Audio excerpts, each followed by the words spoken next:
Welcome to the Sparks of Hope Shooting for Success Summit. You will discover innovative talks for personal and business expansion with leading experts. Today, be ready to be infused with hope, strength, and confidence, and find powerful direction to lead you on a path of success. Join our 21 world-class speakers and experience inspiration, hope for your future, and an elevation of your desires. Inspired Choices Network, our summit hosts, are excited to have you here. Hello. I am so glad you're here today and that you are choosing to light that spark within you and grow it into a fire that is going to shoot you off to success. I know that as you listen to all of these speakers, your life will be transformed. They've come with a heart of service and ready to give you everything they have.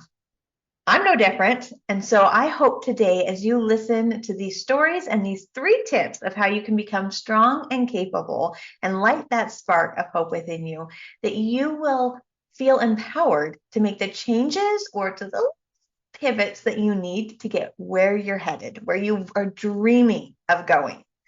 A few years ago, I found myself sitting in a room, a very small room. In fact, it was my closet. I was surrounded by clothes because clothes are a great sound buffer if you have no professional equipment of any kind. And all I had was a cell phone and myself. Now, you're probably wondering why I was sitting in a closet with my cell phone surrounded by clothes. It was because I had attended a class and this teacher invited me to start a podcast. I did not want to start said podcast. I didn't want to do it. I was so angry. I was stomping around my house, up and down the stairs, maybe yelling a little bit. And I went upstairs to my champion hero, my husband, to tell him how I had been wronged because we'd wasted all of our money on this class. And he looked at me after I had ranted and raved, and he said, Brigette, why wouldn't you start a podcast? With your emotional resilience focus, your mental health focus, your spiritual focus, why wouldn't you start a podcast? And there's something about when your people, your ride or die, when that person questions you and you feel that like righteous indignation, when they question you, it makes you pause. And it did. It made me pause and my little heart cracked open just a tiny bit. And when that crack happened, the divine downloads came flooding in. I knew exactly who should be on the podcast, what we should be talking about, 6 seasons literally of content. It was incredible. It was incredible. The problem was I still didn't really want to start the podcast. And in my head, there were all these reasons. Who will listen to your voice? Who will even like you? Are you going to lose all of your friends if you do this? And so I find myself sitting in a closet, hearing all of the negative talk, all of the who are you to do this going on, all the junk. And then I'm finding myself record, delete, record, delete, record, delete, until I finally throw my hands up in the air.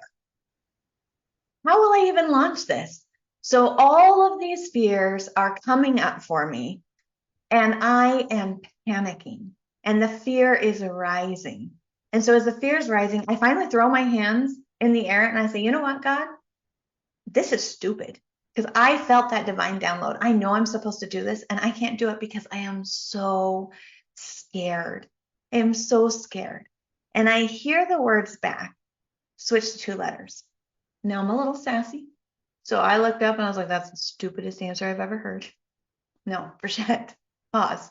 Switch to 2 letters from scared, S-C-A-R-E-D, to sacred, S-A-C-R-E-D. Because when you are scared, but you step forward anyway, you are stepping onto transformational ground. And transformation is sacred. Evolution of self is sacred. You are stepping onto transformational ground. Changed everything for me. It changed everything for me because now every single time I found panic or fear or self-doubt, oh, wait, pause. I am stepping onto transformational ground. I am stepping onto sacred evolutional ground. That is my hope for us today. As we talk through these concepts and as you listen to all these beautiful speakers, that you will open your heart, crack it open, and that you will be ready for sacred transformation.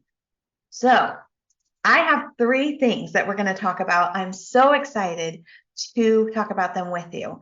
And the first one, the first step to becoming strong and capable and to filling your life with hope every day, no matter the storm, is understanding who you are on a divine level.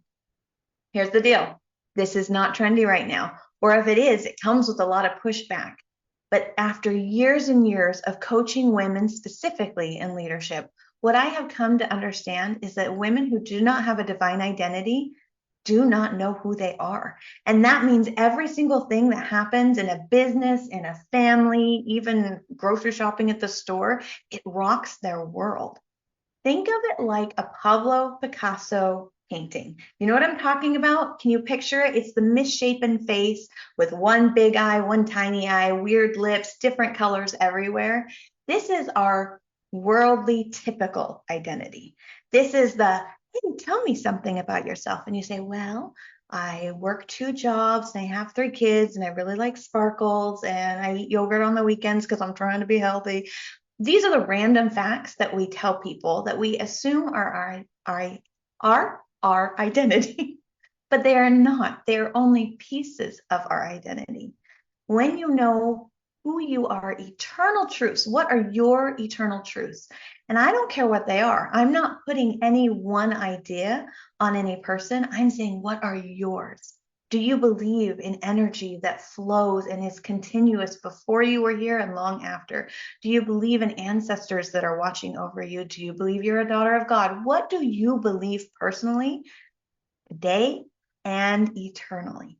When you know what you believe and you have this foundation, there is a confidence, there is a surety that you get to walk through life with. And it is beautiful.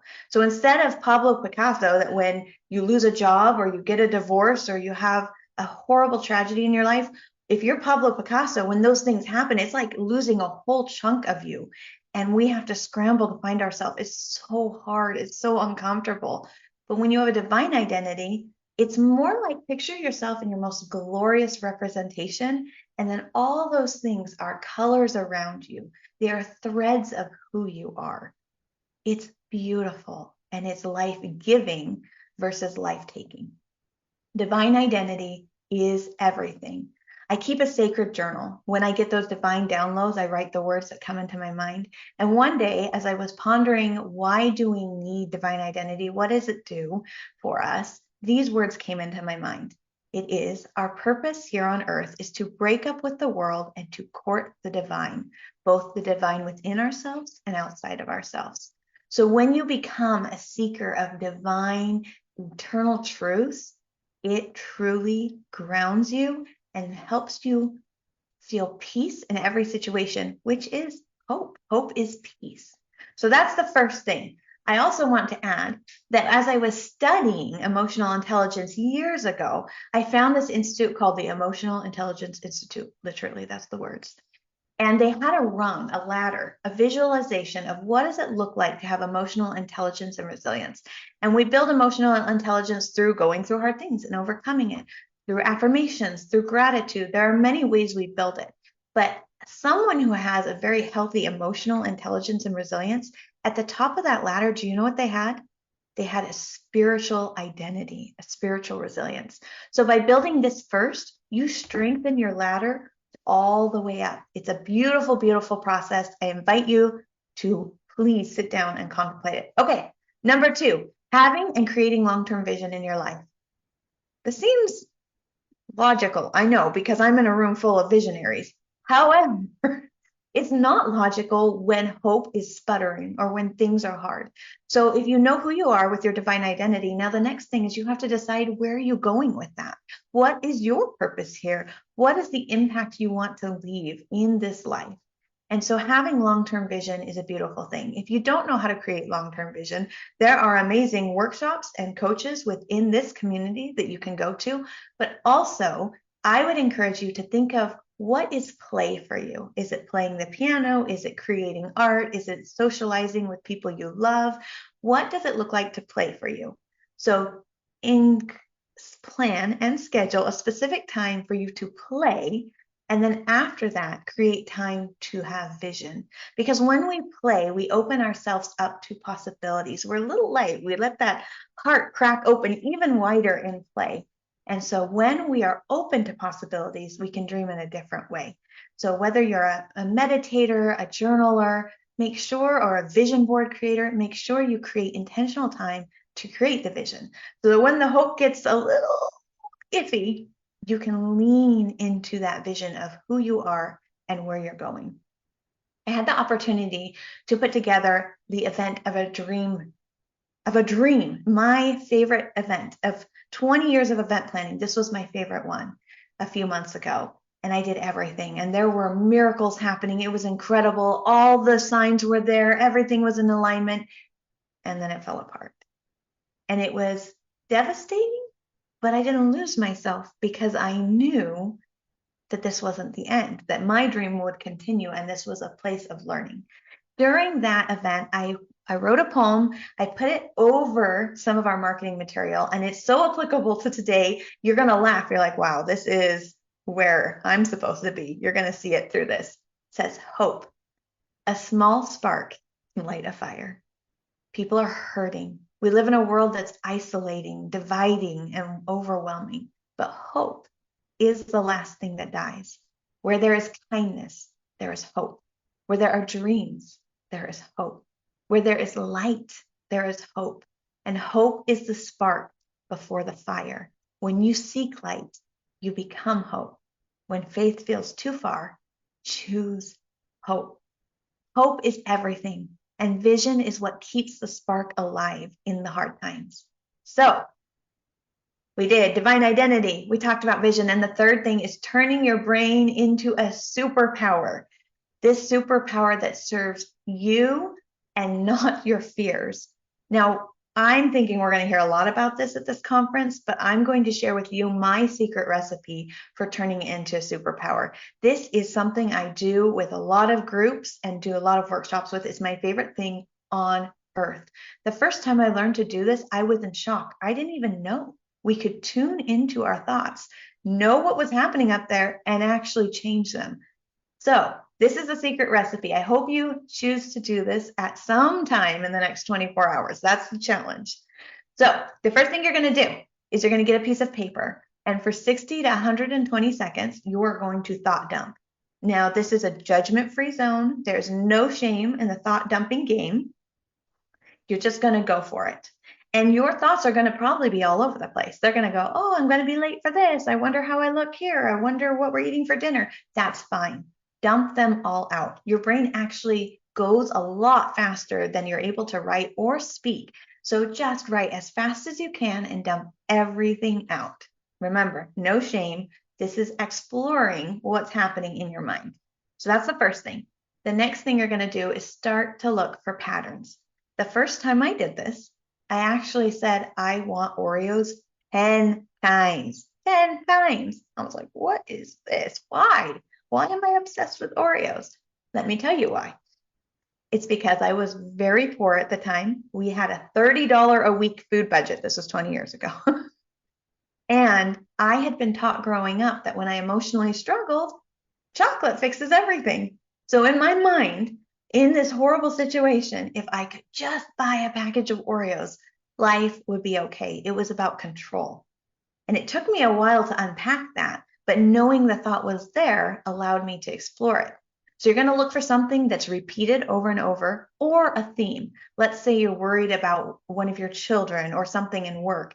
You're going to see your brain refer to that in many different ways. Like the child example would be, I wonder what my son's doing right now. Did he hear me when we were talking the other day? What are we going to do about next week? So you're going to hear many things in theme with this one fear or worry. I want you to take that thought and isolate it. Write it up top of paper. Next thing we're going to do is not rewrite that. Not yet. Not yet. Our brains like evidence. So we're going to seek evidence. Go to sources that you trust. Sources that have changed your life or bring you truth. So for some people, that might look like a motivational book they love or the scriptures. For me, it's often Pinterest. I go to Pinterest Because I can type in the top of Pinterest, fear over money or body weight issues or whatever it is, or I need inspirational quotes to overcome my fear of speaking on the stage. Whatever it might be, you can literally type it in the top and you will find thousands of quotes and articles and blogs around this thing to draw inspiration from, to give your brain a new pathway and new information to operate from. So I like to write my evidence there, these new life-giving, life-affirming statements that I pull from my search, I write on my paper. And then at the bottom of the paper, now we get to rewrite a new statement that's personal to us. Now this new statement, it should be in your language. It should not be in the language of someone you admire or super formal where it wouldn't make sense to you. It should be in the elevated language of you. And if you pause and sit with the struggle and sit with the new view that you want to choose, you will feel the words. They will come to you, I promise, if you allow the space and time for them. So for me, with the I want Oreos 10 times, I had something along the lines of my new statement would look something like, I am in control of my destiny. I get to choose peace and happiness. I am thankful and grateful for the things I have at this time. I accept myself unconditionally right now. These are statements that would come from understanding what the fear was. And then those statements could be posted on a mirror. They could be your computer screen background. You could throw them on your phone screen, but they become the thing that every time you feel that anxiety or those fears, or you just feel stuck, it shows up. For example, I can give you another example really quick. I was in Mexico on vacation with my family. We're sitting on the beach and we are loving life. We have a huge group of friends and I got triggered. There was something that someone said that just made me feel so anxious. And I was not excited about that because I was on the beach and I wanted to be enjoying it. So I actually paused. I left the group. I went back to our hotel room and I sat down and I did this exact exercise. And I realized that I had some uncomfortable feelings around a member of our party who made me feel like I was less than. She didn't make me feel that way. I was allowing that.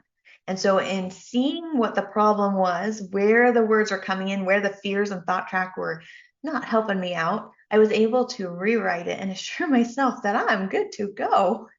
And there was so much peace and we had an amazing trip. So these things can pop up in the most unexpected places. But when you know how to rewrite them, you know how to change them, it changes everything. You change your thoughts, you change everything. Oprah Winfrey once said, she said that we have to have vision and that we can't operate from a formal reality. We have to operate from the reality we're creating. So that is that. So divine identity, I know who I am. Long-term vision, I know where I'm going. And brain superpower is I know how to get there because you do know how to get there. You know how to find the information and create the life you love. I know you do. My name is Brigette Heller, and I believe that every single one of you is strong and capable. I believe that you are strong because you've been through a lot. But that a lot does not define you. Your scars, they don't define you. They tell your story. You get to define you. You get to create the reality that you love. And I believe that every single one of us is meant to impact the world for good. You are meant to leave your print here on this earth. You are meant to, but we can't do that if we are lost in the chaos of our life and everything that is frustrating and overwhelming. It's why I coach and I help people find their divine identity. It's why I create memberships like the Queen Circle, which you get a year free to if you sign up for it. It's why I do what I do. So in our last few minutes, I want to tell you one quick story. Many years ago, I had 10. I had my sister, Aubrey, who I love with all my heart. Aubrey is not like a lot of people. She's deaf, she has cerebral palsy, and she's in a wheelchair. She is sassy. She laughed and yelled on the roller coasters and cried on the carousel because it was too slow. Aubrey's sassy. Aubrey is my best friend in the whole world. And 10 years ago on Christmas, we got a call, and it was her care center. And they said, Aubrey is aspirated. She is not doing well. you need to come now. So I jumped in the car, drove 18 hours to where she was, and I sat by her side for 2 weeks while her body deteriorated and fell apart. It was the hardest 2 weeks of my life. As she was preparing to leave this world, I sat by her side and I stroked her arms and her face and told her I loved her and what an honor it was to be her sister. And she got scared. And that scared me because I have divine, eternal beliefs. And it really scared me. It rocked my world. But I felt that divine whisper say, no, Brigette, she's not scared of what happens to her. She's scared of what happens to you after she leaves. And so I looked at her and I said, Aubrey, you are strong and capable. We love you. We will always love you. You can do this. It's okay to let go. I said that over and over. You are strong and capable. It's okay to let go. Until she took her last breath. Aubrey was part of my Picasso painting. When she left, such a chunk of me was gone that I did not know who I was in any way. I fell into the deepest depression of my life. Hope was not a thing. And on the day when all hope was gone and I was ready to let go of my life, I had plans. I was sitting in a church actually, and someone was speaking and I said, I don't care what you're saying. None of it matters. I'm good. I'm at peace. Doesn't matter all the beautiful things I have in my life. I'm at peace to go. I felt my sister's hands on my shoulders and I heard her whisper to me, Brigette, you are strong and capable. You are strong and capable. It's time to get up and go. Brigette, you are strong and capable. Get up and go. And it has been 10 years now of me figuring out what that even means to get up and go. But what it means is that I have the honor and privilege of working with amazing humans like you, of learning who we are, where we're going, and how we're going to get there, of creating a foundation and making an impact in the world. As I wrap up, I want to tell you how it ended. This podcast, the whole thing we started with, it ended with 1,000 downloads in the first month. It ended with me having the most beautiful relationships and friendships that I've ever had in my life because we were having divine, beautiful, deep conversation for hours on end and then sharing it with the world. It ended with me coaching other women how to start podcasts and their voices now being heard. It ended in the most incredible journey that I ever could have taken. And I ended that way because I chose to walk sacred. Hope dies if we don't fuel it, but the fuel of hope is possibility. I hope that you open yourself to possibility today, that you choose to walk sacred. And I hope that you know that the thing that you're most scared of right now in this moment, that is the thing that you are meant to conquer, that you are meant to go forward, that you are meant to start to take off your shoes and become the next evolution of yourself. That is who you're meant to be. You are strong and capable. You are worthy of all that is good in this life. Anything you dream of, any possibility, that's meant for you. If the hope is there, fuel that fire and get ready because the journey, it's only beginning. You've got this. I hope you know that. And if you have any questions, if you want to connect at all, www.thestrongandcapable.com. You can find me on Instagram, Brigette.Heller, Brigette.Heller, or you can find me on Facebook. Same thing. Like I said, make sure you go to the website and join the Queen Circle for free, and we get a coaching session. So take advantage of all of the VIP offers today, and I can't wait to Thank you for joining this motivating talk on the Sparks of Hope Shooting for Success Summit. Inspired Choices Network and our expert speakers are excited to connect with you and learn about your hopes and desires to lead you to greater success. If you would like to learn more about everything Inspired Choices Network offers, including future summits, please email us at info@inspiredchoicesnetwork.com.